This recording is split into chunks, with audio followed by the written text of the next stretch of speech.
this little expression is that the X and the Y may only ever be 100 and 100.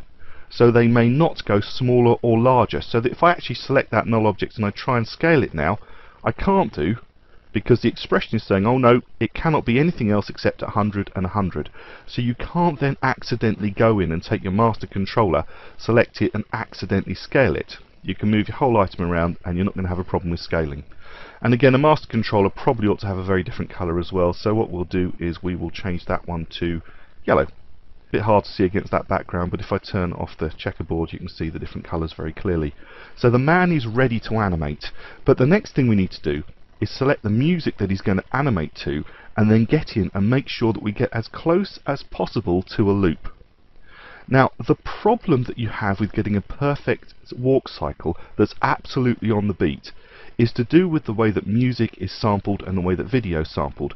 So for example, I've got a PAL sequence, you might have an NTS sequence, which is effectively, PAL is 25 samples a second or frames a second, NTSC is 29.97 or 30 frames a second, so samples a second, whereas music, if it's recorded at a CD level, it's 44,100 samples a second, and if it's music that's recorded at DVD quality, it's 48,000 samples a second.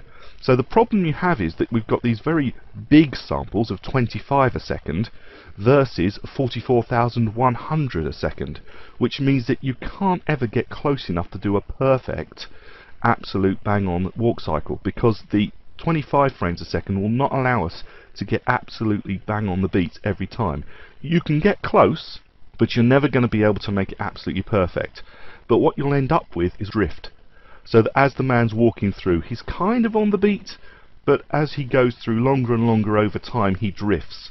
So what I'm going to do is I'm going to go and find some music that's got an identifiable beat. And I've spoken to the people over at premiumbeat.com, and they've said I'm allowed to use some of their bits and pieces as an example so that you can actually hear the audio, and we're going to download one of their sample example watermark audio. Now the advantage of a system like Premium Beat is that when you actually get to a particular piece of music, let's just choose one of the acoustic ones here, and let's go to, let's look at the second one down, Morning Wanderer, and you can actually play an example of that. I'm just going to click to play. Now as you can see, that's got a really good beat, a strong beat that you can walk to. It's going to be a relatively fast walk, but that's not bad, and that's something that we can work with. So I'm just going to push pause, and as you can hear, it's watermarked. So that's got a good beat, it's going to be a relatively fast walk cycle. It's watermarked as in when it plays through it says premiumbeat.com every now and then, but also we can